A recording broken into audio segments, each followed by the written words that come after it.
Hello, everybody.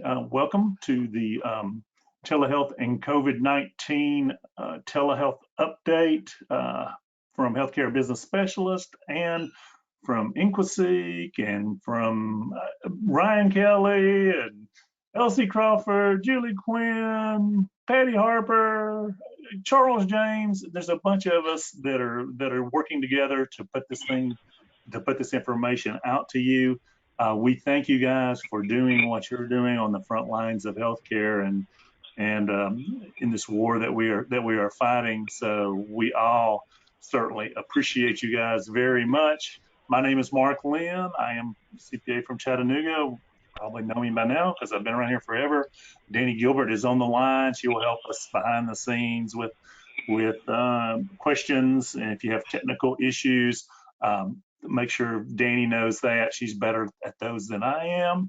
And if you haven't joined our Facebook group, it's a lot of people do a lot of work on that. Charles and Patty put countless hours into that, making this thing grow. It's up to over 1,200 members now. So we try to get information out as quickly as we can during this time. Hopefully, there won't be quite so much information in the future, but for right now, there is a lot. Here's what we do. I won't spend a lot of time on that because we got other speakers. We are having, and we want to thank Azalea Health, and Clark Bishop is here from Azalea Health. He's going to spend about 2 minutes telling you about Azalea Health, and I think they have a free platform or maybe a very inexpensive standalone platform for you guys for telehealth as well. But they do sponsor our seminars, and we can do this for free now, so there's no charge if you want to come. Azalea will even feed you. They'll even give you a box lunch. So Clark, do you want to say a minute or two about Azalea Health, and thank you for sponsoring these things? Sure, Mark. Well, thanks for the warm welcome. Again, I am the regional director here at Azalea Health, and we are committed to serving the rural market. So we're actively engaged in numerous conversations right now regarding telehealth. Folks are looking for a way to kind of manage the overall telehealth process and improve communication with their patients. Just a few benefits of our telehealth platform specifically is we offer a secure HIPAA compliant solution where you can do a video or a phone session with your patient with the ability to record and store that session within our system. Your patients are empowered to request appointments online via a patient portal. Also, you can place kind of a link on your website to kind of drive some traffic there. You have the ability to simultaneously chart as well while you see the telehealth visit, and it is available to both new and existing customers. So a little bit about us, like I said, we're available on the mobile application as well, and we are happy to help however we can you guys serve your rural markets. Thanks, Mark. Okay, Clark, thank you very much. We certainly do appreciate you guys. Questions or comments, if you will, go to the pane over there on the side, and if you have questions, fill those out there. Danny or myself will take those and we'll distribute those to our panelists or to our speakers when we finish up. We have a pretty long session, so you'll have time to type some stuff in there, and then we'll get those questions out. The agenda is, as we speak here, right now I'll be introducing the speakers and panelists. Ryan Kelly from the Mississippi Rural Health Association and the Alabama Rural Health Association will be giving us a sort of a legislative and a technology update. I know I've seen Ryan speak at some of the technology, I forget what they call those things. There's regional technology centers. I've seen him be panelist on those as well. So he really knows a lot about technology and about getting you guys started if you haven't done telehealth yet. Our next 20 minutes will be with, after Ryan gets finished, is Patty Harper and Kate Hill will talk about getting you just the logistics of doing telehealth and some of the things like consent to treats and how do you take vital signs and those sort of issues that you run of actually really treating patients through a virtual system like that. And then Charles James, we all know Charles from North American. If you've been to any of the RHC meetings, he does a fantastic job on advanced RHC billing, introduction to RHC billing. So he's going to do some some work on telehealth billing with you guys. And then I didn't change this. Julie Quinn is here from HSA, and Julie is going to talk about, and I'll leave it to Julie to give us some really good news here in the future about cost reporting. But she will talk about cost reporting, about non-rural health clinic time, and then hopefully we'll have enough time to answer your questions in the future or at the end of the session. We have about 15 minutes carved out. It may be longer than that. If you were on Kate Hill's session before and Bill Finifrock was on there, you'll know that we'll probably get a bunch of questions from you guys regarding this issue. So speakers, here Ryan Kelly here's his bio, and here's what he looks like. And if you don't know Ryan, he's been around a long time and worked very hard with Mississippi Rural Health Association and the Alabama Rural Health Association as well. He'll be, again, it's what I told you. And there's Patty Harper.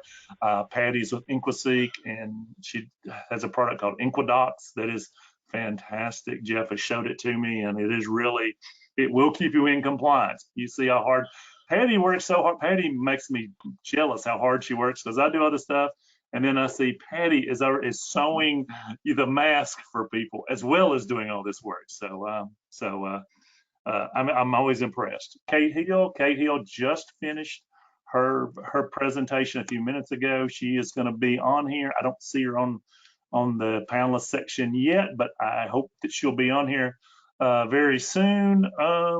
Let me see. And I'm going to let Ryan and Patty tell some stuff about them whenever it's their time to speak. When I get to the panelist session, then I will stop for a minute and let the people say something about themselves. There is Charles, and there is Secretary, what is her name? I can never remember her name, but you can tell how important Charles is with the people that he runs around with. So we thank him for coming down from his throne and being able to slum with us for a little bit today. We certainly appreciate Charles, and I've known Charles this whole 25 years. I knew his dad, and great man. So we're great to have Charles here with us. Here's our panelist. And so Elsie Crawford, Elsie, your line, hopefully it's open. Do you want to say something and then give us a little bit about what's going on in Kentucky, maybe, or even Tennessee? You sort of split the two lines there. So Elsie, talk just for a minute. Well, sure, I'd be happy to do that. I talk to you more about Kentucky than I do Tennessee. Unfortunately, Tennessee's sort of holding back there just a bit. But I'm with Quad A. I'm a Medicare surveyor, and also I have two clinics, one in Tennessee, one in Kentucky, that I am the chief operating officer. These are rural health clinics, by the way. And in the state of Kentucky right now, Kentucky has basically has the Medicaid program just to be able to bill. All of the MCOs will accept our telehealth claims. They accept them and use CPT codes just exactly like you would do if you were billing a regular insurance. So Kentucky is doing well. Tennessee, the TennCare plans are supposed to pay. We don't do telehealth yet, so I don't have any experience with the Tennessee plans, Mark, but I'm very excited to listen to this presentation and hear these guys talk about it, especially Charles. Charles knows everything. Okay. All right, Elsie. Yeah, we're in good shape. All right. Thank you very much, Elsie. We appreciate you very much. And Elsie, I guess you work some with the Kentucky Office of Rural Health, which I must say, you guys were so prepared with telehealth and pretty much everything. I've been very impressed with the Kentucky Office of Rural Health and Marcus, attorney, and everybody. They're great. They seem to be ahead of the curve, so which is great. I'm very appreciative of that organization. Okay, and Julie Quinn, she broke away from all the important stuff that she's been doing this morning. Julie, you want to say something about what you've been working on and give everybody some good news about cost reports?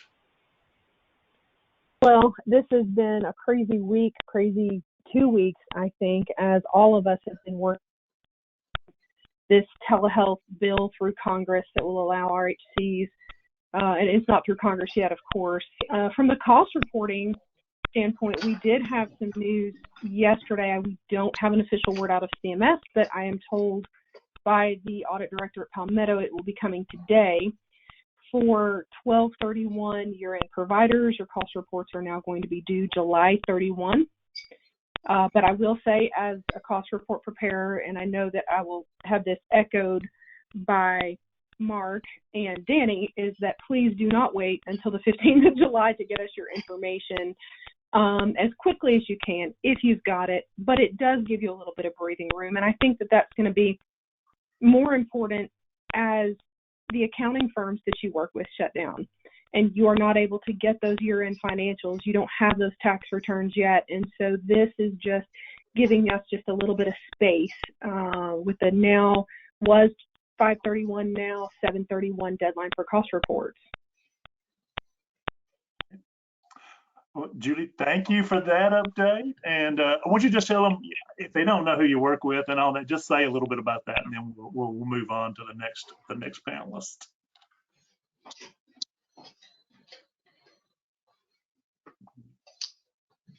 I'm sorry, I missed just a piece of that. Sorry. Do you want to just say about who you work for and all that? Because I think everybody knows who you work for, but just give a just to say it. I am with Health Services Associates, a full-service consulting firm, and I am the VP of Compliance and Cost Reporting, doing everything from mock surveys, I want to be a rural health clinic, to now I am, what do I do, to the year-end governmental reporting. Thank you, Mark. Okay, and Julie lives about a mile from my house too, so that's absolutely. It is pretty fun. Okay, and in my prior life, I did work with most all of these individuals. I worked for Medicare Riverbend, if anyone remembers those days. And so I've worked with Mark and Charles and David and those folks for years and years when I was on the other side of the fence and when I was on the dark side, as Mark likes to call it, and came over and now working to help you guys stay compliant. Yeah, I can remember a time back in the old Riverbend stuff, it would always say that, and I think it was something I messed up on one of my cost reports, I had a pneumococcal cost that was $300 per shot. And now, that's about the average. So I was just a little bit ahead of my time on the cost for the pneumococcal shots. Is what I like to say about that. So let's move it on to Tom Terranova. It's great that he is back with Quad A, and he took a little reprieve, I think, there for a while, and now he's back in charge, he's now in charge of a lot of the Quad A things that are going on. So Tom, tell us about what you're doing and give a big shout out for your Chicago Cubs, and let us know what's going on with Quad A. Yeah, I'm hoping everyone can hear me okay. Let's see, the shout out for the Cubs is a couple years too late, and I don't want to get into it because Charles is on here, and every time I seem to see him, the Cardinals are winning another World Series. So we'll just deal with the one and be happy about it for now, and demand some other stuff, some more in the future. In terms of Quad A and our operations, we continue to work obviously with RHC in addition to other provider types that we accredit. Obviously right now is a very interesting and dynamic time as we're all dealing with. I actually joined this call kind of right as you all were kicking off, because I was on our daily check-in with Medicare, getting as much up-to-the-date information as we can regarding conducting surveys, suspension of surveys, cost report questions, and the like in light of the COVID-19 pandemic. So I'm hoping we'll be able to answer most, if not all, the questions that we have related to those specific items right now. I know telehealth is a big deal, but there's still facilities that want to be up and running as clinics that need to treat their patients in person, and we're working on that as best we can. And so if there's anything that we cannot answer right away, we'll definitely be able to get back to Medicare, try to help find the appropriate answer, the appropriate solution, and get it back to you. Because as I said, we're having daily check-ins with them, all the AOs, not just us, and we will do the best we can to get you an answer as quickly as we can. Okay, all right, thank you, Tom. We appreciate that very much. And I am going to let's see, move on. Gary Lucas had something come up at the last second, and he's not going to be able to be here. And Glenn Besink was supposed to be here, but he may not have been able to get in because we are completely full. I've never seen this where I think we had about 550 people sign up, and normally half the people don't show up, but apparently everybody showed up today. So Ryan, you have an audience of 500 people out there, which is really, really awesome. So we thank you guys for coming. I am going to change it over to Ryan and let him tell you. Let me see here, Ryan, I'm switching it over to you now. I just ignore the little, I think you may still get some more notices that people are trying to get into the room. Just ignore them and go on. So we're gonna turn it over to Ryan Kelly now. And Ryan, it's on to you now. Perfect. Thank you so much. I think everyone can see the screen now. And thank you for everyone logging in and joining this webinar. Just shows how important this is right now for 500 people throughout the Southeast to get on here and listen. Being able to represent both the Mississippi and the Alabama Rural Health Associations, in addition to the Mississippi Telehealth Association and the Mississippi and Louisiana Health Information Management Associations and some of the other organizations that I found myself running today, it shows how important it is for us to understand the numerous policy changes that are happening in our states and in our nation. So I know that Mississippi and Alabama policy changes are probably not applicable to many others in other states. So I'm not going to spend too much time on this, but certainly let me know if you need me to send you any of the information I'm going to display on here. I'm going to cover it fairly quickly, as I don't want to delay too much time from other panelists. But I'm happy to send you this, or you can look at both the Mississippi and the Alabama Rural Health Association websites. This is located under the News tab under both of those. Or if you're a member, you've already received it through email. As far as Mississippi policy updates, that's where we'll start first. I'm getting a notice on feedback on my line. Hey, Ryan, I'm getting a lot of people messaging in saying they can't hear you because of the feedback. I don't know if it's because we're going to Mark or what. I'm not sure. Is this any better? Can anyone hear me any better than you were previous? Everybody's saying no. It's kind of muffled. Yeah, it's muffled and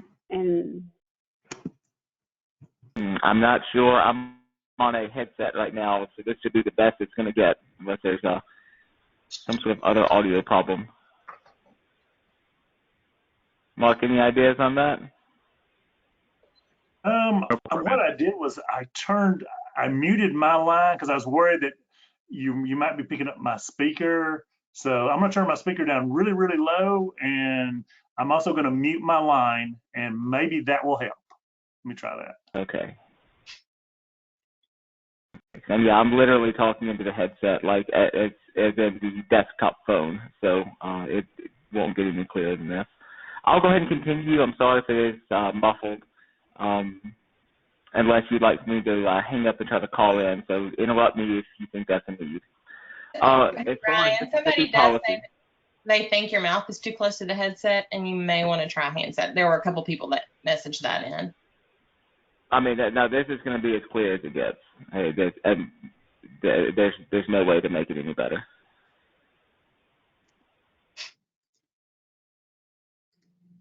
Although, you know what, one thing I can try, I tell you what, let me attempt to log in over my computer instead of my phone. Usually that makes it worse instead of better, but if there is an issue, that could help. Is that any better? Yes. It is on my end. Okay, well, let's try that then. All right. If you hear any dinging in the background, I apologize in advance. So Mississippi Medicaid is where we'll start. Division of Medicaid in Mississippi, like many states, has been very, very proactive at allowing telehealth improvements in the state.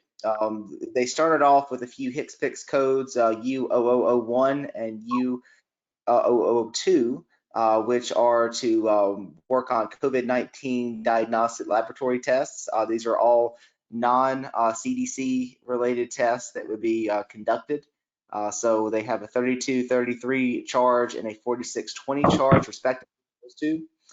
Again, more details on that if you have lab questions. The biggest one that they did, which came out this week, was expanding telehealth coverage to any originating site throughout the state, primarily focused on the individual's homes, but others as well. And also allowing RHCs and community health centers to be eligible distance site providers. So we're very excited about that. This is actually something we've been working on for 2 years now, especially in the last 6 months with our Division of Medicaid as a permanent solution. And it is something that they are doing at least temporarily right now. And we're still having more discussions as this thing evolves. But effective immediately through April 30th, that policy, and subject to change afterwards. A few details here. The beneficiary can access the telehealth service from his or her home. Beneficiary may use his or her personal cellular device, computer, tablet, or web-based device to seek that medical treatment. Of course, we've talked a little bit about HIPAA, I think, in the past. I'll talk about that in a moment, but just knowing right now that HIPAA has temporarily been waived for many of these telecommunication aspects. So you can use FaceTime, you can use Skype. Individuals with their own cell phone don't have to download any sort of a HIPAA compliant app at the moment. They can use the regular services that they have, although certainly encouraged, and I would say just needed. Don't use Facebook Live, don't use Twitch or something like that that is a public facing platform. Don't use YouTube. I doubt anyone really would, but for those that are not familiar, those are publicly facing interfaces. That would be a terrible idea to use those. So only use something that is at least semi-private. FaceTime is private except for the fact it's not HIPAA compliant, so it's a little easier to jump in there and see someone's call if you're trying to do something nefarious. But that is available. Requirements for the telepresenter have been waived. So any of the previous requirements for the telepresenter have been waived, therefore allowing the originating site to be in someone's home. You're going to see this reflected in many of our states right now with telehealth policies that have been implemented. As I mentioned, distance site providers do now include RHCs and FQHCs. And it also waived the telephone only. So not only Medicaid in Mississippi did require audio video, now it can be audio only. So if you had a telephone consultation or a telephone check-in from a patient, that is actually allowed. You don't have to have the video at this time. I do suspect that would, if anything changes after this emergency, that will probably be one thing that does change. The majority of this is just saying that they're seeking 1135 waivers for several different things. One to note, this is going to be a physician fee schedule and not the all-inclusive rate for RHCs providing telehealth. They have not yet released the final physician fee schedule for this, but the Medicaid director told me personally that it should be very competitive to the average of the all-inclusive rates. His concern was just to make sure that in this meantime, we don't have billing get out of control, and it would be a little easier on their system just to have one flat rate billing through telehealth.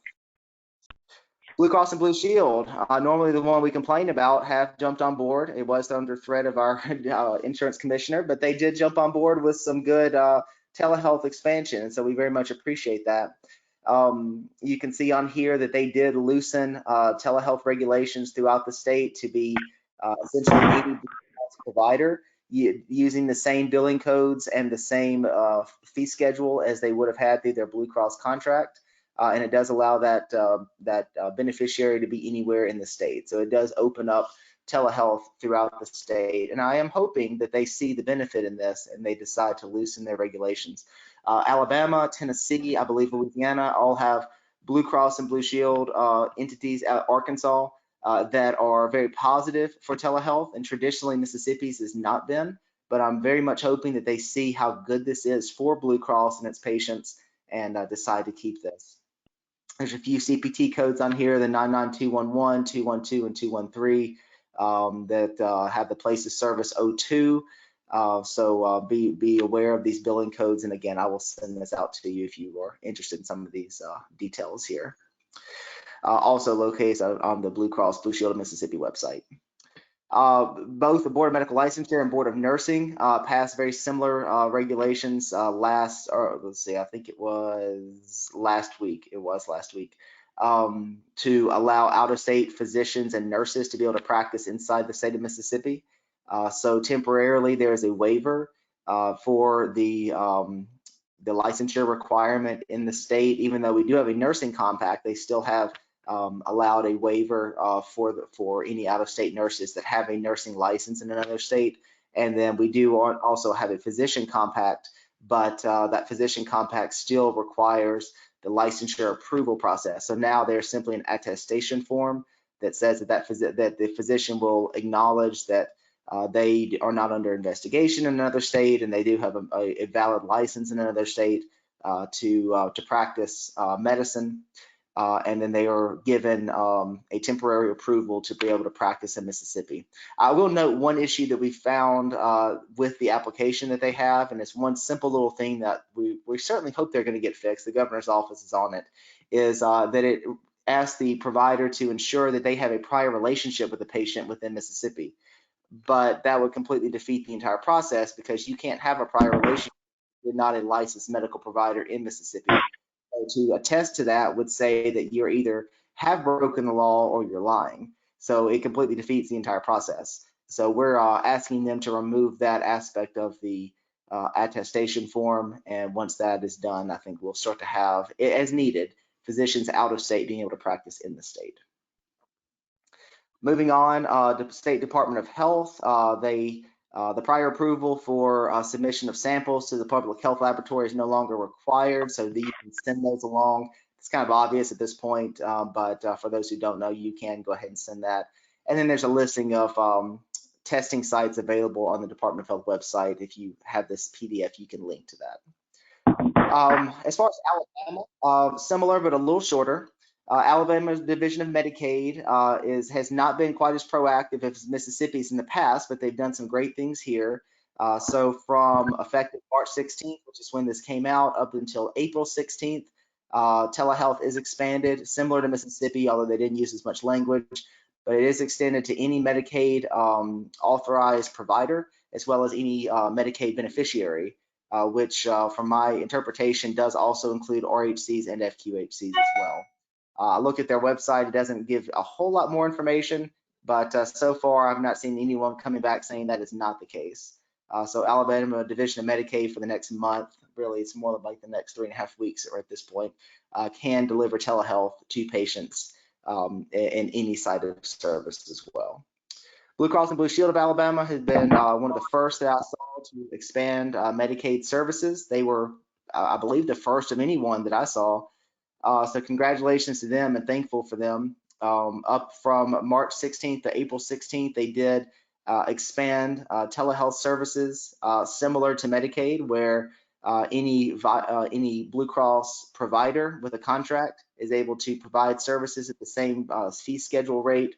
And then those same beneficiaries would be able to receive those services anywhere that they are. It does note all the co-payments and deductibles will still apply. So just as if there was an in-person encounter, it would be the same thing in Alabama as it would be if it was in person, that it will be with telehealth. Just to note, Blue Cross, of course, has the majority of the commercial contracts in many of our states. Mississippi is a large number of them, but Alabama is near 100%. So any commercial contracts will be through Blue Cross. So the majority of those that have that commercial insurance, this will apply for. And they do cover some behavioral health as well. It doesn't really get specific in their policies on what behavioral health they do. They will pay for, but it should be whatever the provider is contractually able to provide in person, they should be able to provide via telehealth. And if there's any questions specific on the mental health side, please let me know. I'd be happy to look that up. Scanning on through to the next page, these are national policy updates. And Mark, I don't know how much you want me to get into national updates. Let me just pause and let you chime in here if you want me to get into this, or if you have someone else kind of chimed in later on. Okay. Thank you, Ryan. Probably it depends on what you're talking about. If you're talking about CDC stuff, Patty and Kate will probably be handling that. if you want to talk about legislatively where things stand. I know a lot of people were interested in when is this bill going to get finally done. So whatever knowledge you have about that, I know if everybody was on the webinar before, Bill Fennerfrock was on the Kate's webinar and gave an update of what was happening. But Ryan, from your standpoint, what do you know about what's going on in Congress today as far as getting a final bill and getting this distance site issue resolved? Sure, Mark. Well, there's probably some on the call that know more than I do right now. I've been, reading like everyone else and discussing with some of our congressional officials in DC. I know everyone from Alabama and Mississippi are on board with it. Not everyone's signed on yet, but there's no opposition. It seems like the majority of the opposition with this third funding cycle is related to things that don't deal with what we needed to deal with. There's various policies that are trying to be enacted, various seems like cuts to different demographic types, socioeconomic types. So it's going to get into a political mess. It seems like. I don't know if maybe something they resolve by the end of the day or maybe something that drags on. Unfortunately, DC is quite known for doing things like this. So we're unfortunate to be in the process of a political fight over something, but I think everyone knows this money is needed. I don't know if this is more of a political game up there than anything, but I know that as far as including RHCs and FQHCs as distance site providers as included in that language is certainly not controversial, and I don't in any way see that being removed. It's just a matter of when is this thing going to actually get passed. And I'll defer to others for any additional details there. And I'll let Patty and the others deal with all the other federal regulations because they're probably more familiar with them anyway. Okay. All right. Well, Ryan, well, thank you so much for that update. And if you don't mind, if you will switch it over to Patty, we'll have Patty Harper and Kate Hill. Patty, again, is from InquiSeq, and Kate is from the compliance team. And I'm not sure, I know Kate is on here somewhere. I just don't know. Mark, I unmuted her line. What's that? I'm here. I'm here, Mark. Oh, wonderful, Kate. Well, you did. Let me tell you, you did a fantastic job in your webinar just before. I was taking copious notes, so thank you for doing that. Thank you. Everybody. Thank you for your kind words. Thank you very much. All right. Hey, Patty, are you ready to go? Are you got control? I have got control, I think. Well, I don't know how much control I have, but you should be seeing my screen now. Situation, that's for sure. Yeah. And I'm glad we're not on camera. You need to be looking at my picture that Mark posted and not how I've been looking these last 3 weeks. So, and Kate's going to jump in here with me anytime that we both need to talk about something because we do have information that complements and supplements each other. So what are we going to talk about next? We're going to talk about workflow modifications. What are you having to do about the way you do business in your clinic right now? What are you having to do differently? And Kate had some of those things on her webinar earlier today, and so we're going to discuss some of those. We're going to talk about documentation tips for telemedicine. So Charles is going to talk about some telemedicine billing. I'm going to talk about what we need to do to document telemedicine for where we are right now. We're going to talk about HIPAA, and we're going to talk a little bit about emergency preparedness. And so as we talk about adjusting workflow and staffing, so we're hearing from clinics that they're having reductions in staff. Either there are staff that are self-quarantined, maybe their volumes are too low right now, and so some people have gone home, or some parents are having to be at home to take care of children that are out of school. So what are we doing about reductions in staff? What are we doing about scheduling? What are we doing about cross-training people, changing people into different roles? So we also are having reductions in providers. So we have some providers that are also self-quarantined. We have some providers who maybe have been called to other service locations within their system. Maybe we have elderly providers. So we know in rural that a lot of our providers are over that age of 60. Some of them are even 70s and some even beyond. So maybe it's not a good idea for those providers that are at high risk or our nursing staff that may be compromised in some way to be the ones that are providing services for the patients with COVID symptoms. We're seeing some hospital systems relocate workforces. So we're really, really busy over here in our ED, and you're an employed physician for our system. So maybe we're moving people around. Or maybe we're setting up a well clinic and a sick clinic, and we're moving staff around. So those are some of the adjustments that we're seeing in workflow and staffing. How we're screening patients, that's changing every day. So some of the questions that we were asking now, like, have you traveled internationally, those questions are being changed to, have you traveled to New York? So we have to be changing and how our front desk is equipped to do that. Kate, you want to add anything to any of those points? No, that's a good point, though. And I like the space concern. So if you have a room that you can use, just use it. You've got to keep your patients safe. That's really a critical question. And then, of course, asking if they have traveled. I think we need to add Louisiana to that list right now. Yeah. So my home state supposedly has the number one rate increase in infection spread right now. So that's my home state. We're also seeing where CMS has recommended that we restrict services to only essential services. Some states, some departments of health, and some healthcare systems are taking that recommendation and they're pushing them down in a more of a directive than a recommendation. So here in my home state, providers are not supposed to be doing anything that's non-essential at all. And so if the standard of care cannot be provided by telemedicine, then we need to be making, some determinations at the clinic level of what services do we need to keep going, which services are essential. So, of course, we know maternal fetal health would be essential services. And pediatric clinics are continuing to immunize patients to make sure that they're protected from other things during this period. So, and then what Kate was talking about as far as alternative entrances and workflow. So, not all of our clinics have a layout that will work this way, but we're seeing clinics that have maybe a side door or a back door.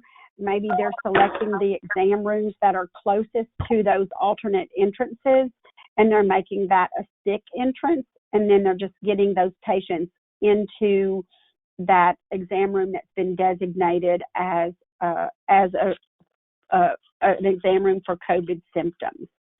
Kate talked earlier on her webinar. Here's an example of two signs that you might want to think about. One is for the front door, and then one is for that designated exam room where you may be putting those at-risk patients, so that we make sure that nobody goes into that exam room that has not been assigned to be in that room. So you may think about those kinds of signs to have. Another thing that we're seeing done is restrictions on visitors. So again, some state health departments are pushing these down more as mandatory requirements. Other agencies are sending them out as suggestions to restrict visitors. We have added an addendum to our visitor policy where our clinics can go in and they can kind of decide which visitor restrictions they're going to have.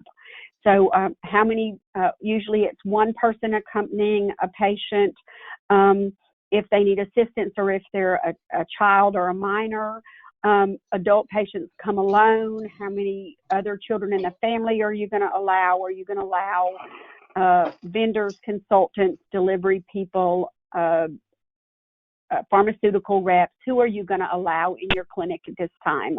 And go ahead and make a policy, and then everybody knows who can come and go. And then I think an earlier suggestion we had is that we still want to be screening, including temping our employees and any visitors to our clinic, just as an extra safeguard. This is a great quote by the director of the Office of Civil Rights, talking about the role that telemedicine is going to play during COVID-19. And see, he's using the word empowering. We're trying to empower our medical providers. And I think this is where we're getting a little bit of a mixed message, because I think the intent is that everybody do what they need to do to prevent the spread of the virus. And still take care of our patients. So this is a great quote. The link at the bottom takes you to a memo that we're going to talk about on the next couple of slides. But we're going to talk right now about, so how do I document this telemedicine? So maybe your EHR is not set up with Azalea's telemedicine module, or you don't have a telemedicine provider and you're trying to get one, but it's going to be a week or two before you can get set up. What workarounds are you going to have to do to be able to document those services?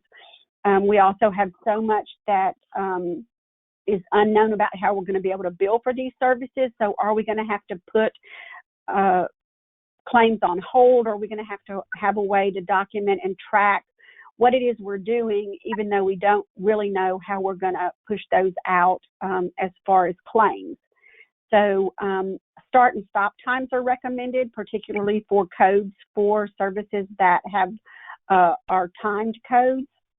We're going to want to get verbal consent from the patient. And like Ryan talked about, we're going to want that patient to acknowledge that we are not using a HIPAA compliant communication method with them.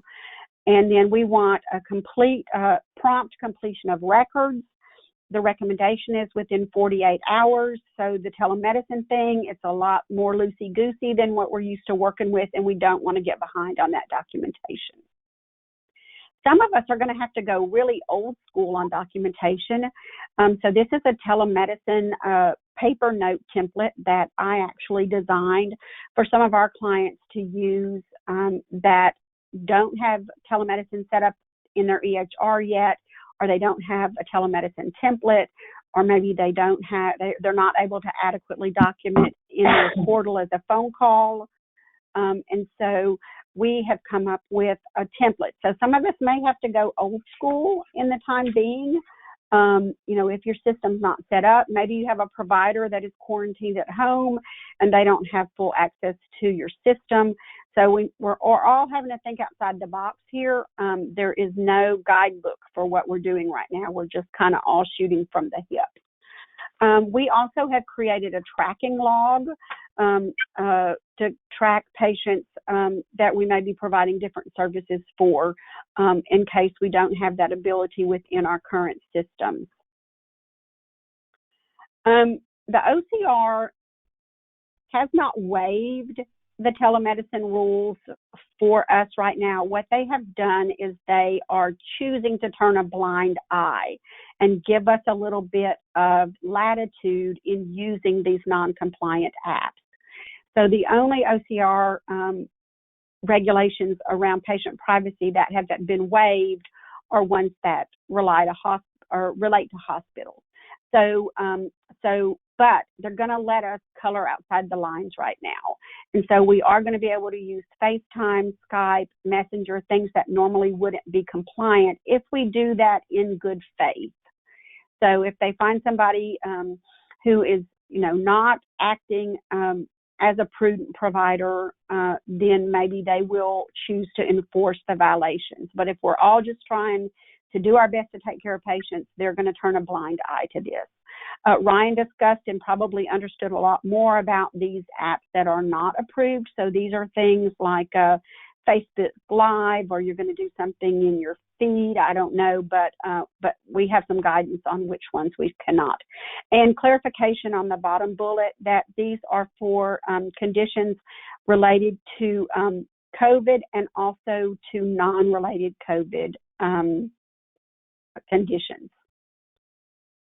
I think we talked about this. If we are using a non-compliant app, we want to make sure that we notify the patient that we're using an app that does introduce some privacy risk to them and get their approval on that. If we're using one of the HIPAA compliant products, then we will be entering into a HIPAA BAA with that provider. And this is a screen for some of the products that are HIPAA compliant.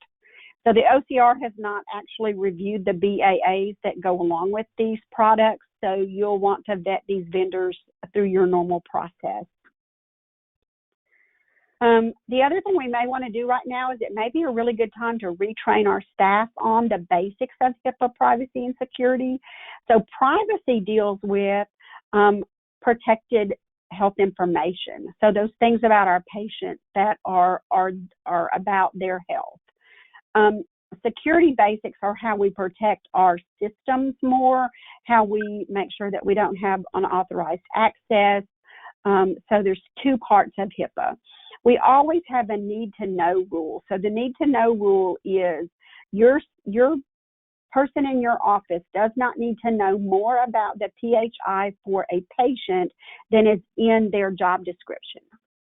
So a nurse would probably need to know more than the front desk. A nurse practitioner would probably need to know more than the MA. So we always need what we know about that patient's PHI to be scaled to that role that employee plays.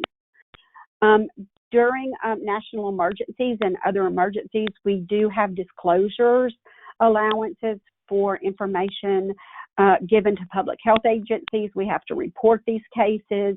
If there's immediate harm to the patient or to others, then we may have to spread that net a little bit farther. Usually the public health agency will do that for us. We have a lot of people working from home now, so maybe billers are working from home.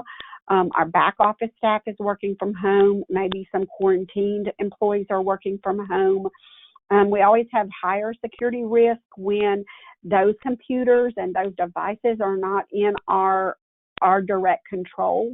So we want to make sure that firewalls, virus protection, encryption for email, all that is set up to the highest level that it possibly can be. And also, we're going to have our laptops open at home, where family members and other visitors might be able to see PHI. So we want to make sure that we don't have unauthorized access, accidental, where people are seeing things that we normally would only have on our screens at work. There's a special OCR bulletin, and the link is on the bottom of this, and it's talking about the privacy rule and specific applications to where we are now with the coronavirus. And so I'm not going to go all into that, but there's that link. There's no guidebook for what we're doing right now. We are all in the middle of a full-on emergency plan activation. And many of us didn't even put a pandemic in our internal or community risk assessment. And if we did, we didn't have it to the detail that we know now that we should have. So what you're going to want to do is keep a living document. Some people are keeping a folder, because we're going to go through plan A, plan B, plan C, plan D. This didn't work, then we did that. The State Department of Health told us we couldn't do this, so we changed how we were doing that. And so this is going to be a big lessons learned for us over the next couple of months. And we're going to want to have everything that we did where we can pull it together for that after action report, so that we go back and revise our emergency plan for how we'll do it next time. So everything that we're doing is kind of in emergency activation right now. Some of the things that I've shown on the screens, policies, documents, forms, these are all things that are in our IncuDocs library. For this period of time while we're all fighting the COVID emergency, we are offering some of those tools free to people who are not our clients right now. So if you will email me your name, facility name, type of facility, and your location, we will get some of these tools out to you if you would like to have those to use in your clinic. And that's what I should be looking like, but it don't look like right now. And I am ready to switch it over. Mark, who am I switching it to? Mark?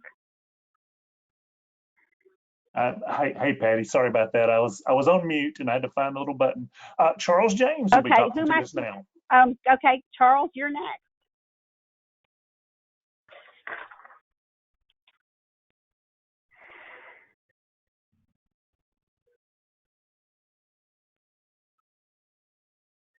Can everyone hear me? Hello? We can now. Yeah. Yes. You guys got me? Okay, good.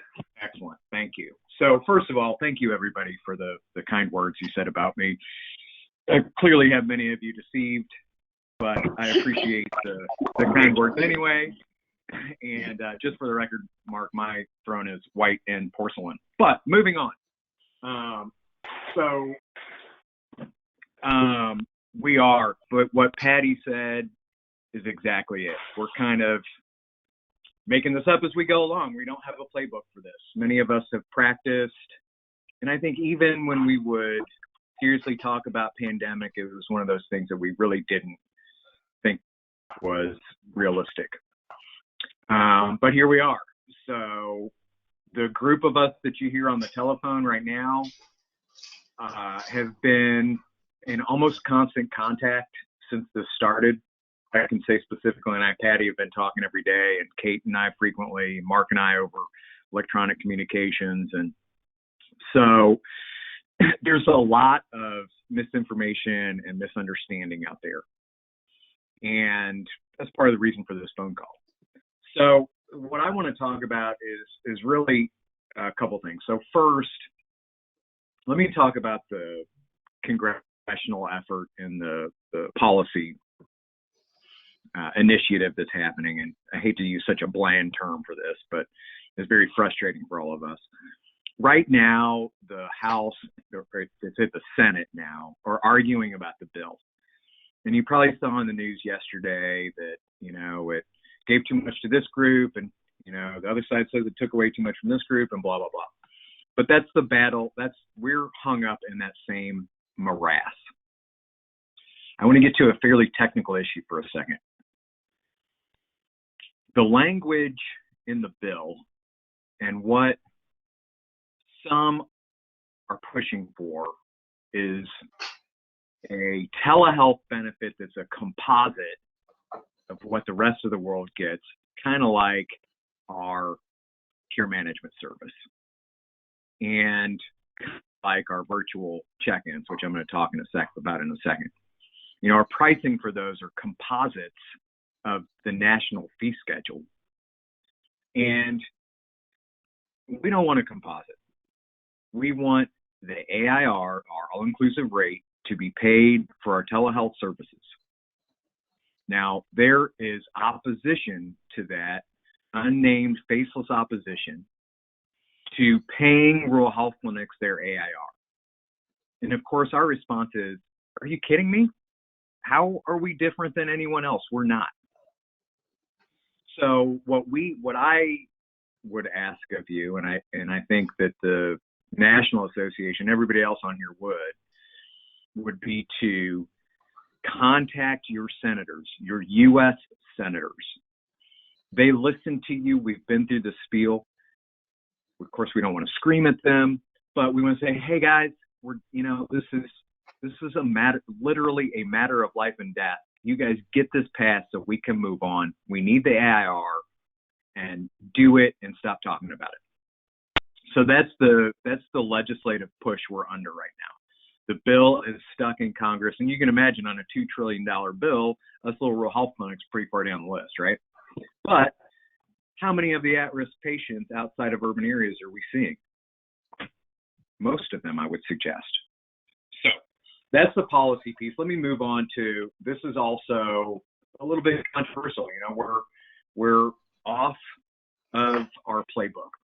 And so what I'm about to say, I take responsibility for it as Charles James, okay? So this is only Charles James speaking, and I don't speak on behalf of anyone else right now. In my view, our RHCs and our FQHCs are flat out being discriminated against. The entire rest of the healthcare world, except rural health clinics, is not having this problem. And so that is the language that I am using to my legislators to say, hey, folks, we are being, and I know discrimination gets to be a weighted word as well, but it is simply that. The rest of the world can see their patients electronically, and we are, if not largely prohibited from doing so, extremely restricted.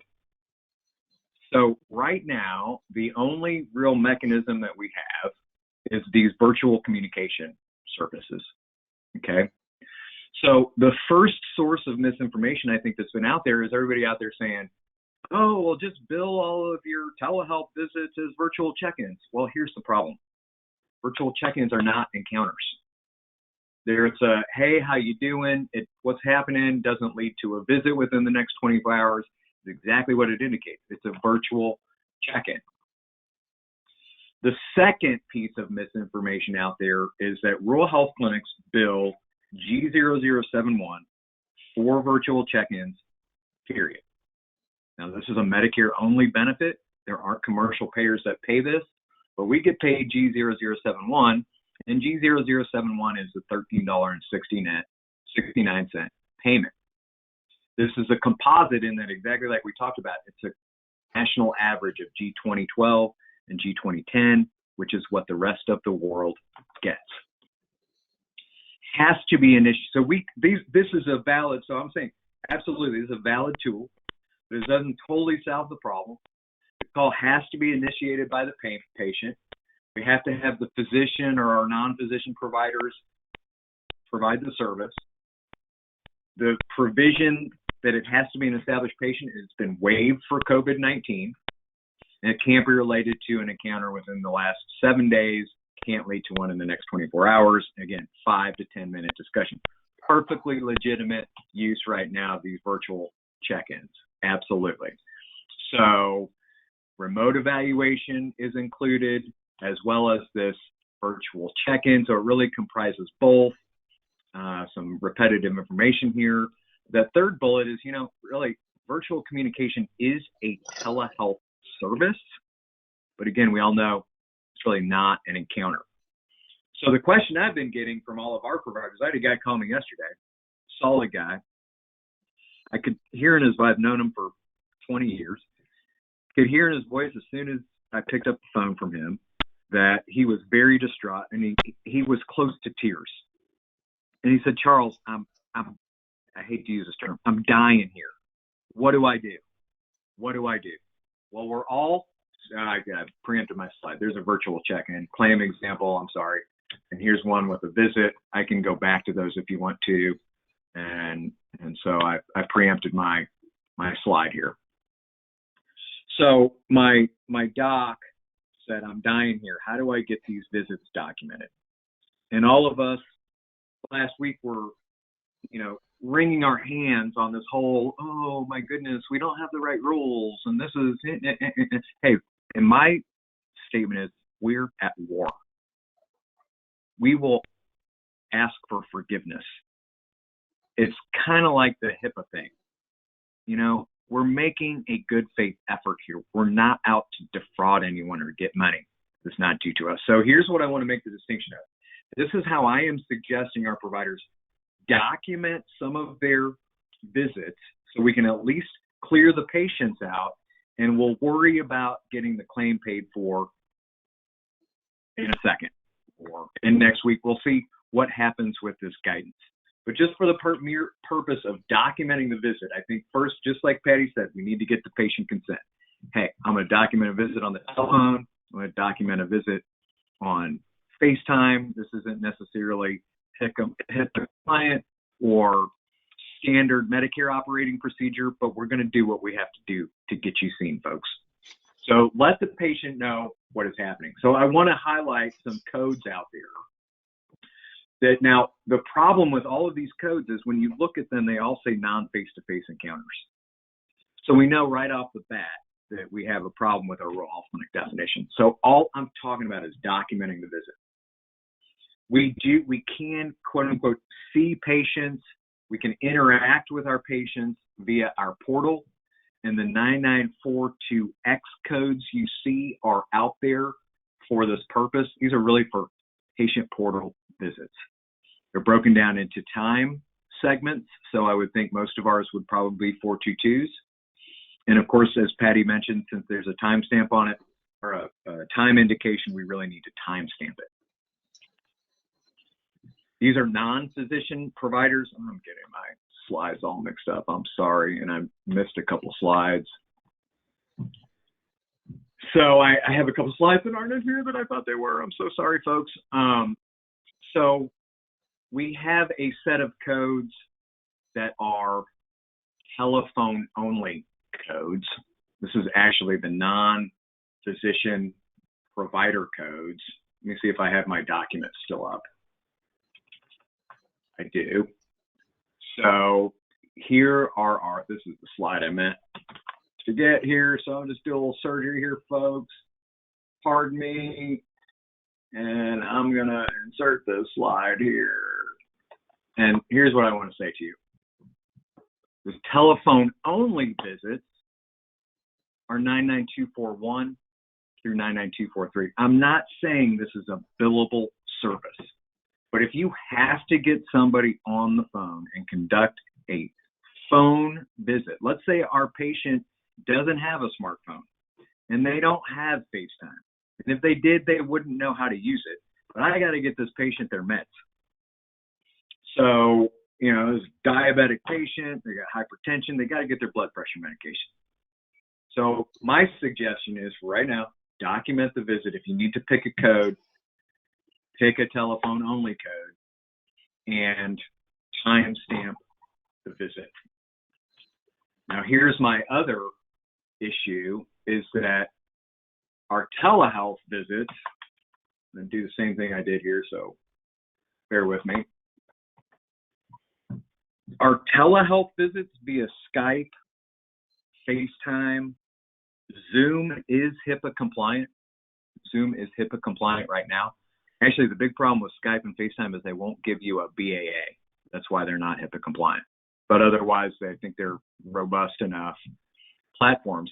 I'm saying on FaceTime and Skype visits, you know, the rest of the world, when they see when they're the remote provider and they see the patient via Skype or FaceTime, let's say under normal circumstances, my remote providers out there, they're just billing E&M codes. So if you go look at the telehealth services that CMS allows, they're generally E&M codes. So my advice for right now is just like Patty said, make a log, whatever works for your system, document the visit, use your GT modifier if it's what we're going to call a telehealth code, and use your place of service 02. This is for Medicare. Document the visit, and let's set it aside for right now. And then hopefully we'll get some guidance. But my main goal is to ease the gears of our clinics and get them addressing their patients. What we don't want to do is cook something in at the policy level that we can't live with forever, because I have a feeling that this is going to be the new normal.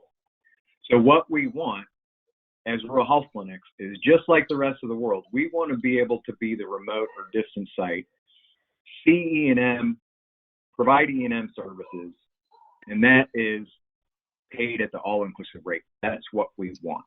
My suggestion right here is only on how to at least unseize the gears of our clinics and get moving. So there's that telephone only visit that I had mentioned. So sorry, my slides are a little funky, but we kind of threw this together pretty quick. And then otherwise, that's me. And I'm going to be quiet now, and I'm going to pass this back to Mark. Yes, Charles, if you will pass it to me. And while you're passing it to me, I am going to let Julie Quinn tell us about some non-rural health clinic time or some issues there. And I sort of put a slide up here that might help us with that. So Julie, the time is yours. Hi, Mark. I am trying to get back to that. I have some slides up as well. Oh, Are you seeing you want my me screen? you want me to pass it? Let me pass it over to you. Just I messed up. Sure. Yeah, let's do that. Let me do that. It's coming to you, Julie Quinn, and you now have control of the screen. So there we go. Okay, let's do this. So are you seeing blue telemedicine now? We got it. Yes. Okay. And I just put together 4 or 5 slides. I really don't want to get too far in the weeds here right now because we don't know what we're going to be doing as far as cost reporting and as Charles went into as far as payment models, exactly what they're going to do. But I want you to be prepared for the what ifs so that you can actually capture the data that you might need for later presentation.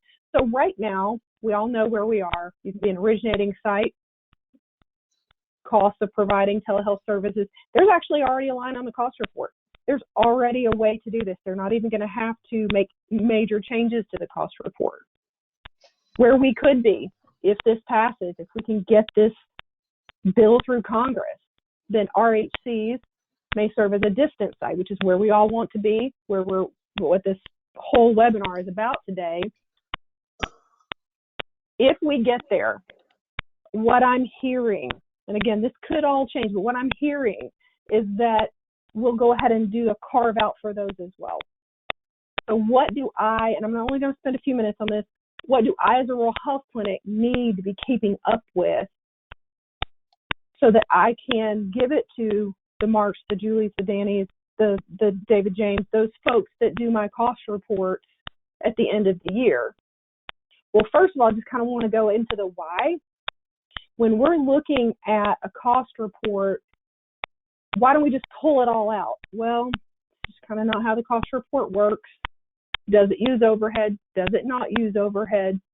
In this case, you are going to use billing. You are going to use usually the lights, the water, the rent of your building. So we are actually going to reclassify.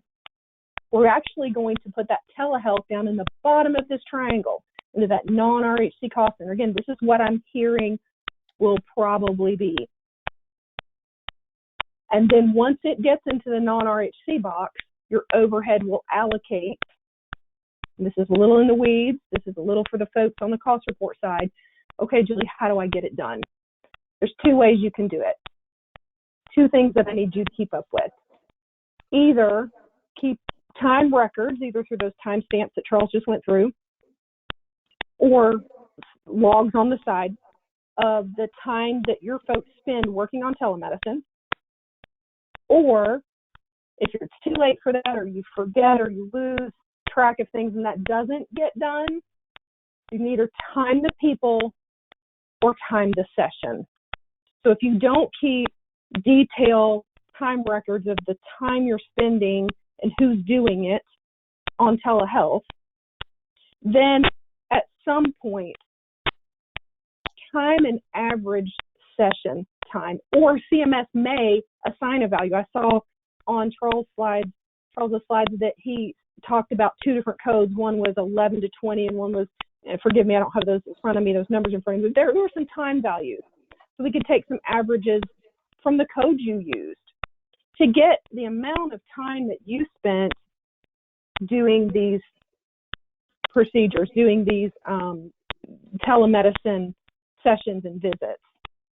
Once you keep up with that information, then the folks that prepare your cost report can do the appropriate carve-outs to take a portion of that practitioner's salary down into that telemedicine category. If you have any MAs that are doing some initial vitals or those kinds of things, well, I'm sorry, the patient wouldn't be there. If you have any other support staff that would be helping you with this, we can take some of that down as well.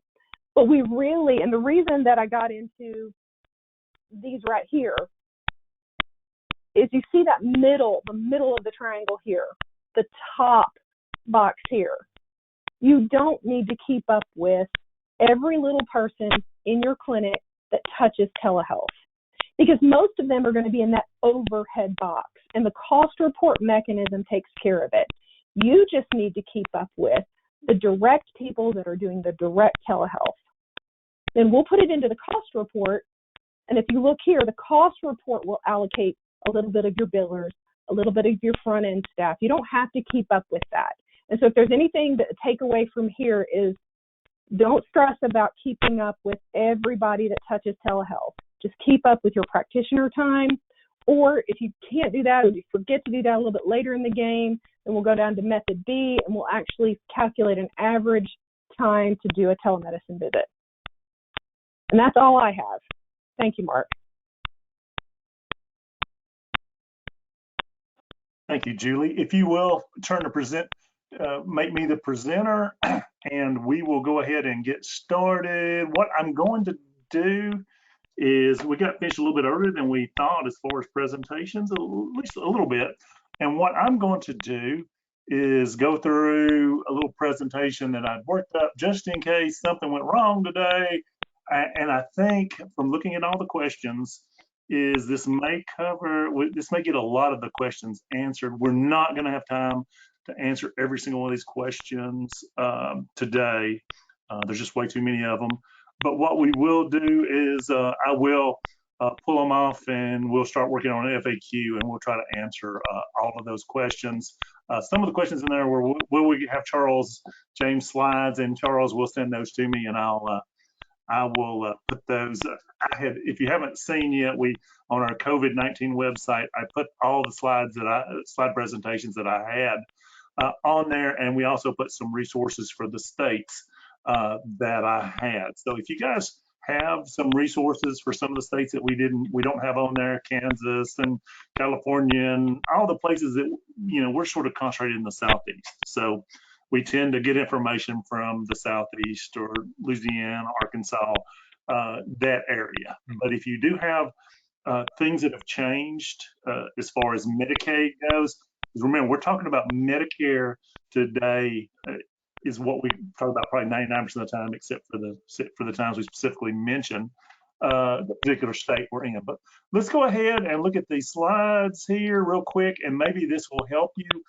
March the 17th, CMS put together a Medicare telehealth frequently asked questions. These are hot links here in your PDF. So all you have to do is get this document and click on it, and it will take you to these questions and answers. And so what I did was I sort of, let me start the slideshow from my current slide. One of the questions was, in telehealth, there's this thing called the Ryan-Haight Act, which is basically you can't prescribe a lot of medication, especially controlled substances, unless you've had a face-to-face encounter with that patient. So it basically eliminates having a new patient in a telehealth visit. That rule has been waived during this national emergency, so they're not going to be checking that to see if there's been an established relationship. So that's going to help you when you're treating these patients during this national emergency. Again, it only applies till the national state of emergency is over. These are from the CMS website. These are not from me or from Charles or from Julie or anybody like that. So this is the question here is, can hospitals, nursing home, and other healthcare facilities bill for telehealth services? Here's what hurts us. It says billing for telehealth services limited to professionals. We are considered a facility or an institution, which is why we can't be the distant site as of right now. I'd hope this was going to be fixed by now, but it's not. Also, there's a document that just came out on March the 15th about 1135 waivers. Here's the link to it. There's a lot of stuff on here besides if you're a hospital, you're going to have a lot of interesting reading from this document. It's 35, 40 pages long. But the one thing about rural health clinics is it asks this question, and I've seen this question in y'all's questions several times, is can staff provide RHC services offsite that qualify as an all-inclusive rate, i.e. home virtually? You can tell I wrote that one because I messed it up this morning. I got up at 2:30 this morning, so my brain is not working too well to work on these slides. So, but the answer is no. And here is from the document here. If physicians that staff a rural health clinic are displaced due to an emergency, may they continue to furnish Medicare and RHC services at a non-RHC location? And the answer they give you is no, you cannot. In this circumstance, Medicare coverage for payment cannot be waived. even in the event of a disaster or emergency. So that means if your physician wants to go to his house and provide services, and we've already had this happen, we've got providers that are over 60 that have conditions that they shouldn't be treating patients, and they want to see patients from home. Some of them have even been quarantined. And so if they do that, that is going to be a Medicare Part B billing. That's going to be a place of service O2. And they're going to need to add their location using an 855B. There's an emergency phone line that they can call in, and they can get that O2, that home address on their 855B. So it's going to be very important that they do that. Also keep up with that time. Again, we're going to ask for forgiveness later. We're going to do it, and we want to keep up with what Julie said about keeping up with the time. We're going to want to disallow this cost because your cost report is set up to handle this. It's just like laboratory. It's just like technical components. It's just like things you do in a hospital. Your things that are not included in your all-inclusive rate are pulled out of the cost report. So the cost report is clean. It takes your total expenses related to your all-inclusive rate divided by your total visits. These visits will not count in that visit count, and that cost will not count in that as well. So keep up with this time so we don't mess up your cost report. Here is a nice guide from the Center for Connected Health Policy. You need to get to know this website. It is fantastic, and they have so many documents for every different state there. So make sure you get this, make sure you get your hands on this document. It will tell you how to bill fee for service for this. So remember, we'll talk about fee for service, and it says a lot about RHCs as well. Here's one of the documents, one of the things that CMS just put out the other day in a document that they call the CMS Telehealth and Telemedicine Toolkit. It's about 6 or 7 pages. It's full of links. It's full of fantastic information. And the very last page has this, or not the last page, I'm looking at it right now, the second page has this document on here. And you can see we get a big X's by Medicare telehealth services. Everybody talks about these things. Rural Health Clinic cannot do them during Rural Health Clinic time. If you have non-RHC time, then you could do this. Also, e-visits, we talked about those earlier, cannot be done in a rural health clinic. And this is, again, Medicare rules, not commercial insurance, not Medicaid, just your Medicare rules. The only thing vaguely resembling telehealth that can be paid in a rural health clinic at whatever time it is right now is this G0071, the $14 thing. You also need to charge a copay on that. You're going to net about $16 because Medicare is going to pay you $13.69 times 80%. And there will be a copay. If you charge $25 for that, you're going to get a $5 copay from the patient, and you're going to get about $11 from Medicare. So you're going to get $16 for that. So that's all you can do right now. Here's the thing from the Center for Connected Healthcare Policy. Again, it says RHCs cannot use any of these other codes. They can only use a G0071. That's a sad story that we keep telling them about. Here's something that Patty answered on the National Association of Rural Health Clinics listserv, and do join that because there's a lot of great information coming out of there. So we want to make sure that you join the listserv. Can we bill for remote monitoring? And the answer is no. And that's exactly the mantra that we get from everybody. Here's your virtual visits.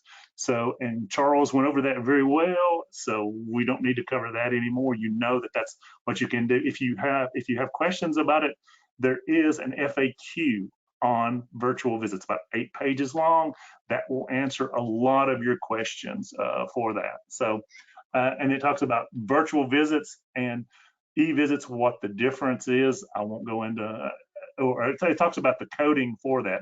For an e-visit, you're going to code an O2 because it's going to go to Medicare Part B. It's not going to be an RHC service, and it's not going to be done during rural health clinic time if it's being done at the RHC site. Remember, your place of service code is O2 for telehealth if you're billing at the Part B and we're not living under the constraints of RHC. So So let's go on to the next one. How does a qualified provider bill for telehealth services? Again, this is when you're billed to Part B. For RHCs, it's not done that way. How much does Medicare pay for telehealth services? There's a listing of about 4 or 5 pages of HCPCS codes that will be paid via telehealth. It pays basically for this as the same rate as you would if you saw that person face to face. So if in Tennessee, the 99213 is $70, you're going to get $70 for it. If you bill to Medicare Part B fee for service and it's non-rural health clinic. So it's very confusing because we have to talk about the RHC rule and the Part B rule, and they're completely different. Is there out-of-pocket costs related to telehealth? Yes, the 20% copay still applies. How long will this last? Until the national disaster is considered to be over. So whenever it ends, that's when these particular waivers will end as well. Here's your CPT codes that you're going to use if you're going to try to bill some of this stuff during non-rural health clinic time, and or if you're billing it from the site, the physician's home, nurse practitioner's home, PA's home. These would be the codes that you would use. Place of service, you know that by now. That's an O2. And here are some of the modifiers that you would use. Most of these you don't use. Let's see, the GQ is only if you're in Hawaii or Alaska. I wouldn't mind being in Hawaii right now, but you're never going to use the GQ. GT is something that you'll use. Insurance companies will recognize a GT modifier, and insurance companies will recognize a 95 modifier as well. So you're going to put that on your 1500 form as well. If you're part of this stroke program, there is a special modifier for that. That is for Medicare as well. So those are some of your HCPCS codes and some of your modifiers that you would use for that. And then there's another explanation of those codes a little bit better than that. There's a GY modifier also, notice of liability not issued, and something about an ABN. I know Patty, we had that question. We had the question on the last webinar about whether a patient comes in and because Medicare doesn't cover the telehealth visit, can we just give them an ABN and maybe send it on a 1500 and put a GY modifier on there, and Medicare won't pay it, and we would basically collect the money from the patient? That's probably not the way to do it, is my read on that, because it isn't. Rural health clinics are a weird entity. The patients have the Medicare Part B coverage, so anything that Medicare Part B covers for them, they should be able to get at your rural health clinic. But we're also paid through a Medicare Part A cost reporting type of system, and so those two sort of mindsets run into each other, and sometimes it's not very pretty. And this is one of those cases where it's something we should be able to give the patient, but we can't really get paid for it. And so, Patty, is that sort of your interpretation of that as well? Yeah, I think so, Mark, because just because it's something we're not paid for doesn't mean that it's not a covered benefit to that Medicare beneficiary. So an ABN is really when it's something that's not covered. And so telehealth is covered for all Medicare patients. We just are precluded from being reimbursed for it right now. So I would not go the ABN route. Also, this is such a crazy time. We really don't want our patients to have more out-of-pocket cost share anyway in such a crazy time. So I agree. Mark, can I just add 2 other things that I thought of when you were going through your slides? Go ahead. So, and somebody else chip in too, if we need to. If you are doing those phone calls, those virtual e-visits for a patient that is already enrolled in care management services, that time can certainly go into the time requirement for chronic care management. So I even heard somebody say the other day, this might really be a good time to enroll patients into chronic care management.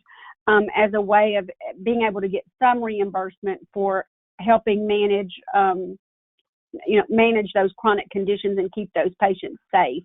For a rural health clinic for chronic care management, the rural health clinic has to be responsible for making the decision for chronic care management. The rural health clinic has to directly enroll the patient and directly get consent.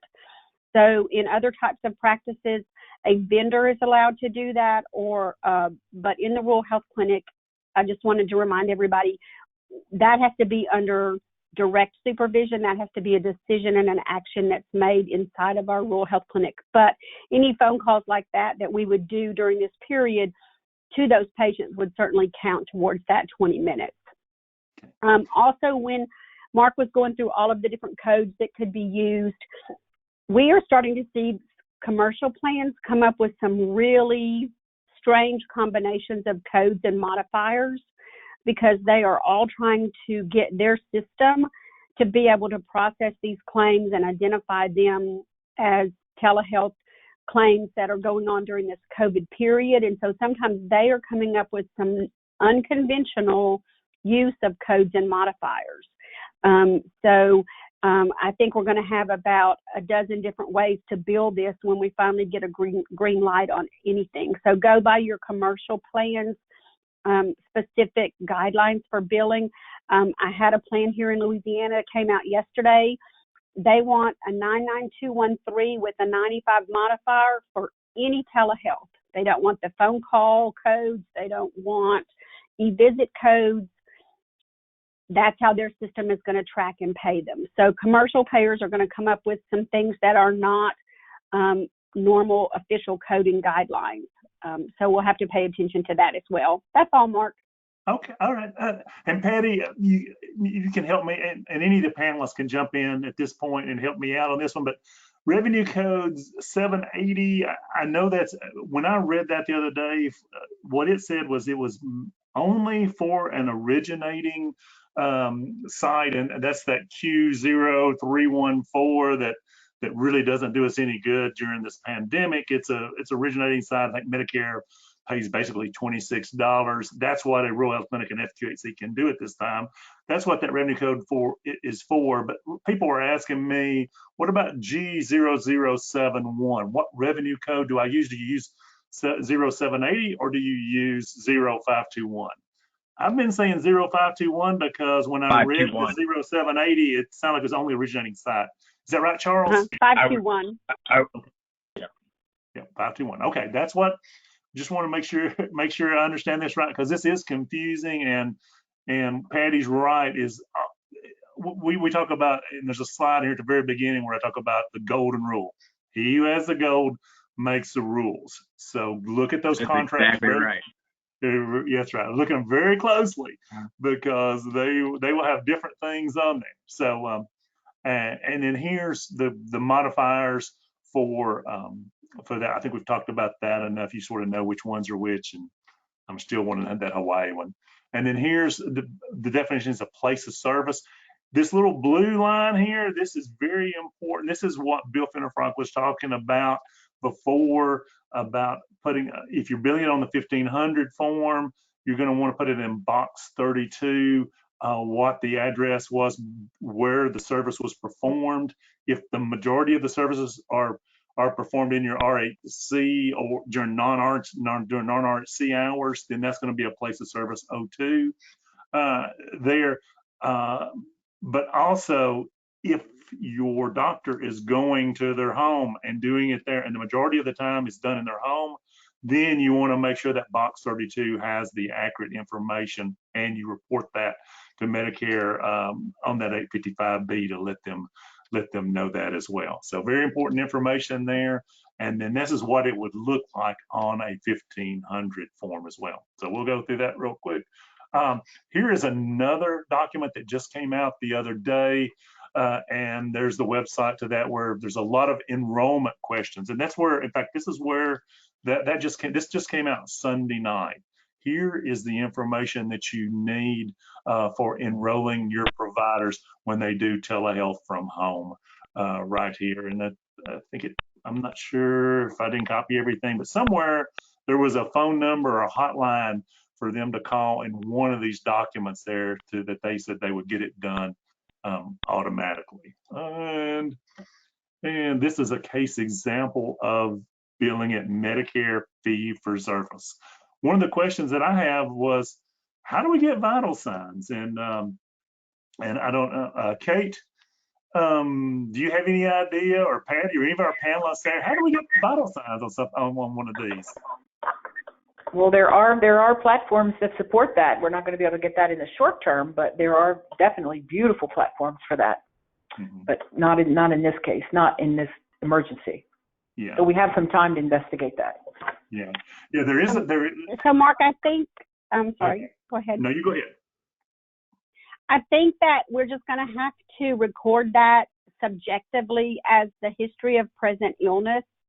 When we're documenting that service, we're just going to have to take the patient's subjective account of what their temperature has been, and if they've been taking their blood sugar at home, if they've been taking their blood pressure at home. But it's not going to be able to be an objective exam component. It's going to have to be a subjective history of present illness or review of systems in the node. Yeah, yeah, I mean, I could see that as being a big problem with this. So there is a company called Title Care, and if you go to Best Buy, they've got this beautiful little system there. It's $300, and it's very neat. It takes your temperature, it does an EKG, it does tongue depressor. It has a little video in it where you can send to the doctor and all this sort of stuff. So if I had a baby, I would probably get that, just so because we would call in like every other day to make sure that baby's okay. But it's really not practical for situations like this. But they do have a professional version of it, to where if you've got patients that really need sort of more monitoring, you can sort of give it to them and do a lot more of those telehealth visits as well. So that's something that's out there. Here are the codes that you can use. Here, and then right here is an Excel spreadsheet that has all the telehealth codes in it. So you just click on that. It's going to be an Excel spreadsheet, and it has all of them. I won't go through all these, but you can see it's made. A lot of it's in 99212s, 99213s, that sort of thing. There's 4 pages. And this question came from one of our clients, and I'll finish on this one. They emailed this to me ahead of time, so I thought, well, it'd be a good one to actually get on here. Can a telehealth provider be on site at the RHC when doing a Medicare telehealth visit? And then in parentheses, can he do this in his office, or does he have to be off-site? And then my response is, and again, y'all can correct me if I'm wrong on these responses, is again, they can do the virtual visits in the rural health clinic. We're good to go there. Other telehealth services would either be done off-site or during non-RHC hours. Does anybody have an issue with the answer to that? Okay. I'm going to say your silence is consent at this point. For Medicare billing, do we just use the usual 99211, 99215 codes with a modifier? Again, if you're billing at the Medicare Part B, it makes sure that those codes are on that list, and those codes are on that list. So we should be good. Then we should be good there, although I'm not sure about the 99211. But so there's a listing of 4 pages of allowable CPT codes. Again, you're going to use place of service 02, and you're going to put it on the 1500 if you're doing it during non-RHC time on it, or at a non-RHC location. What documentation specific to telehealth has to be in the documentation? Again, Patty, Elsie, Kate, if y'all want to give me an answer on this one, is the documentation going to be any different for our providers when they're doing telehealth than what they normally do? Well, that's kind of a loaded question, depending on the quality of the documentation they do now before this. But Okay. you know, we're just going to be able to document what it is that what the information is that we're going to be able to get, and I would refer back to that telemedicine paper note that we created, just as a guideline. Okay. Kelsey or Kate, do y'all have anything to add to that? Well, I think that we have to research that. We have not dealt with that in rural, so I just wrote it down to do some research on that, because it's not going to be a complete chart by 49110 by any means. So that is something we have to, and obviously it's going to be allowed once it is. So we have to look into that. I'll get back to you on that. Thank you, Kate. Okay. Oh yeah, Tom, is Tom still on the line? Is Tom here, or did he bail? Did he have something else? No, I didn't bail out. I've muted. I've been listening along diligently, taking notes. That the billing issue is something that we don't get into very much, and as Kate said, it's not a bridge we've crossed yet. So we can definitely bring that back and ask how to document the billing and all of these things, but not something that we've crossed yet, and frankly, not something we cross very often because. For my sake, we try to stay out of the money issues because those are where things get. If compliance is sticky, money issues are way stickier. Yes, yeah, and then consent to treat. I guess that would be another thing that we'd want to talk about. Is a verbal consent to treat fine as long as we document that in our medical record? Is that what we have to do? Does anybody have anything? That's a good question too. As we've had the issues around consents periodically throughout RHC surveys, around general consent and specific consents as well. Yeah. So I think that is always in our top 10 of most commonly cited deficiencies. So I know it's a sticky issue for folks. Verbal consents, it might be a little bit tough using the telehealth platforms. But and I don't know to what extent some of the more traditional ones document kind of things going on and have recordation. But it might be that it's easy enough to send around a PDF to be signed for a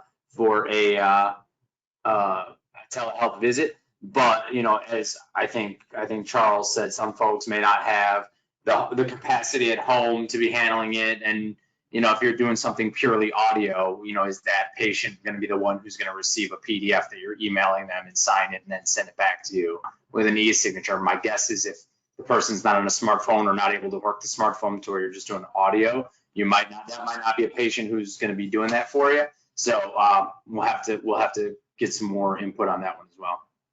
Okay, thank you, Tom.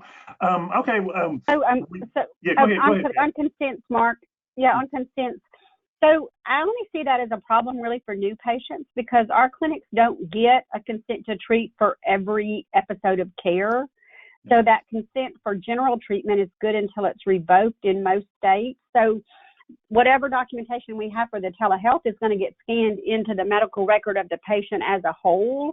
And that general consent to treat is still going to cover that. Am I wrong on that? No, that's a good point. No, you're right on that. You're right on that. You're right on that. Okay. So we are recommending a verbal consent, especially if the platform is not HIPAA compliant. Just kind of so we're wearing suspenders and a belt at the same time on that, so we're covering ourselves. But I think new patients, that raises a great question. But I think everything else that would be in 410 is going to be somewhere in the entirety of that patient's complete record. If it's not, we definitely need to look into it. Okay. Thank you, Patty. Danny Gilbert has gone through these questions, and Danny, if you'll open up your line, won't you give us your question, and I'll try to assign it to the right person, or try to manage it myself. So, Danny, give us a question.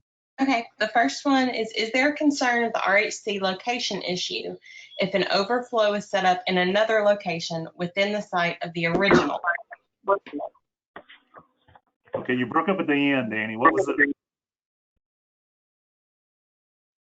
want me to read it again? Yeah, read it again. You broke up at the very end. Okay, is there a concern of the RHC location issue if an overflow is set up in another location within the site of the original location? So sounds like they almost. I'll take that one because I'm getting that question quite regularly from the states affected. There is no concern. It's about patient safety during this emergency. Just take care of your patients. Okay. Very good. And this one kind of goes with it, Kate. It says for the providers seeing patients off campus at another site, but not at home, do they need to register as an alternative site? I don't think the timing could come, but you couldn't get an approval quick enough. Okay. We have a clinic that moved across the street because they don't want their patients in the hospital during this national emergency. And I think that's what you hang your hat on. Okay.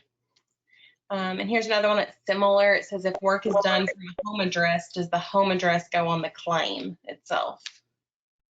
Yeah, I think we talked about that one earlier. Was you do need to get in and register that with the 850 on the 855B. And like I said, they have a hotline to do this very quickly now. So they would definitely, especially I think, and Bill gave a good description of this in Kate's session earlier.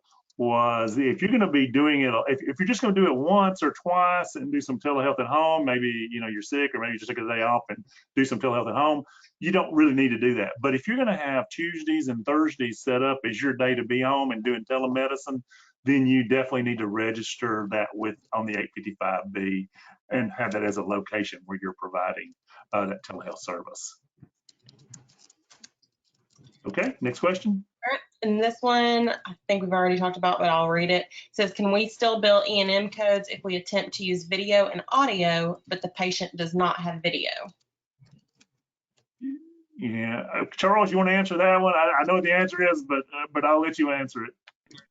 Man, I don't know. Honestly, I think that's, since it's not fully audio and video, that's probably just a telephone visit. Yep, that's what my answer. Yeah, that was my answer, because there's not video. You're going to go telephone. It's going to be hopefully the patient called you, because it's supposed to that call is supposed to be initiated by the patient. And what you want to do with those, I think what everybody's doing is basically scheduling those. You come out, you go to the little tent, or actually better than that, you call ahead of time and you do a virtual visit to see if you need to come into the tent. And then if you make it through the tent, you may be able to get yourself into the office. And then depending on whether that's an office visit within 24 hours, that you may not get to charge that virtual visit, but at least you've screened that patient and send them in the right direction. If they do happen to be one of those patients that are very likely to have COVID-19 and you send them to the emergency room, then you're going to get paid your $15 for that. Does that sound like the protocol that everybody's using? Anybody?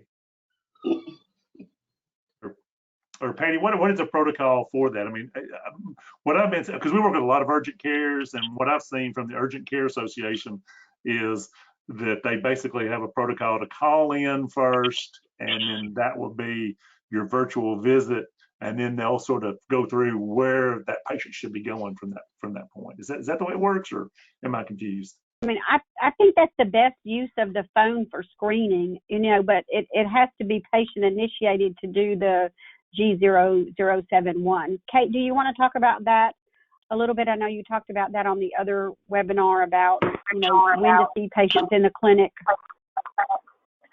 Well, for those listening, the best thing you can do right now with anybody suspect is not put them in the clinic. See them out in the parking lot. It's your address. It's just way too hard to disinfect. You've got all kinds of contacts. Get them out of there. Get them either into a testing site, get them to go home if they're not acute, or get them to a hospital. Why do you need them in the clinic? Seriously, it's a visit, but it just has to be for right now, during this period. We're still ramping up. That curve is not flat. No, it's steep still. And just for the record, on the parking lot, panel, correct me if I'm wrong, but I do parking lot visits all day, every day. And in my view, those are encounters. You're at the clinic. Absolutely. I don't think there's any problem. Yes. One of the biggest things everyone, if they haven't seen it yet, and I'm sure you all are aware of it, but if the clinics themselves haven't seen it yet, it's going to be shortages on all the other stuff, including just cleaning supplies. So the less each RHC can do to provide exposure that has to be then cleaned or require specialized equipment, the less stress it's going to put on all those shortage items. Exactly. Perfect. Danny, do you have a cost reporting question? Julie Quinn is dying to say something, I'm sure. So do you have a cost reporting question? The only thing that has come through regarding cost reporting is we talked about the extension, and somebody just said, I assume our payments for our flu and pneumo vaccines will be delayed as well. That's the only thing I've got. Yeah, I thought there was one more in there somewhere. Maybe it's at the end. Julie, you want to handle giving that person the bad news? I can. Can you hear me? Yeah, we hear you fine. So it's really not. It's really not. It's really up to you. You don't have to wait till July 31st, and we recommend that you don't. The way I understand it, the MAC's still going to issue the tentative settlement. It's giving you extra time to get it to them. But if you want to file today, I've been seeing them go straight to NTRs lately. So you could get your money within 90 days. Yeah, and Be one cool. thing too. Be cool. Be early. Yeah. Yes, please. Yeah. One of the great things about this is that yes, David James will definitely improve. Your brother will, or your what is David? He's not your brother. He's your cousin or nephew. We're whatever you want. We're whatever. Whatever. Y'all look alike. You're the same age. You do the same thing. I get so confused. But David and Julie and Mark and Danny will appreciate you guys getting it to us soon. It's not as big a deal as it was a few years ago, though, because now Palmetto and most of the MACs are paying you interim settlements. They're paying you higher rates than even what the Medicare maximum rate is for RHCs. You're getting your money up front, and that's why you're yelling at Mark Lamb when I send the contract to you, and you get a settlement of $2,000 or $3,000, and you're used to getting $40,000 before. The good news is you got that money through either a tentative settlement, 7 or 8 months ago. So that's gonna is Julie, is that sort of what you have to tell people as well?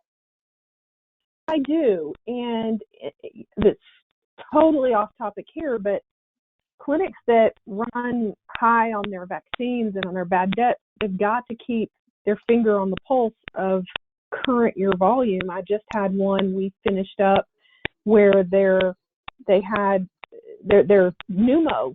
Maybe they did the pneumovax, the one that keeps you for 5 years. They went on a big push, got some great. And then this year, pneumos were half of what they were last year. But Palmetto's been paying them at that higher rate as if that was going to be a consistent thing, and now they owe money back. Yeah, we had somebody owe back $15,000 last year because their Medicare, they started doing visits in a nursing home, and their Medicare utilization skyrocketed. And so their rate was already at like $100 versus $86. So they got overpaid $14 every visit, and it cost them to pay back $15,000. So let's get off that subject, because the funny thing about this is when we talk about cost reporting and we have one of these webinars, we'll have maybe 50 people sign up, and maybe 5 of them will actually show up. Here on Telehealth, we had 569 showed up, and all 569 of you guys showed up. So I apologize for everybody that could not get into the webinar. We have it recorded. It's been recorded, so we will distribute that. So the folks that are not here anymore or who couldn't get in, they will be able to hear this as well. Danny, you want to give us one more? We've gone 3 minutes over the time that I told my folks here that we was going to keep them. So you'll give us a couple more questions, and then we'll close it down. And like I said, if you have questions in there, we'll make sure that we'll work on those questions and do an FAQ for you guys as well. Okay, a lot of them have to do with the patient calling. And so one of them was, if a patient calls and cancels their appointment due to fear of coming into the office, can you offer telehealth at that time? Yeah. Does anybody have a response to that? I don't think there's a whole response to it, but go ahead. Okay, the safe answer is that you could offer them a virtual communication service. So you could offer them a chance to communicate via technology with a provider to see if their conditions are stable and they need to come back in. That's the safe answer.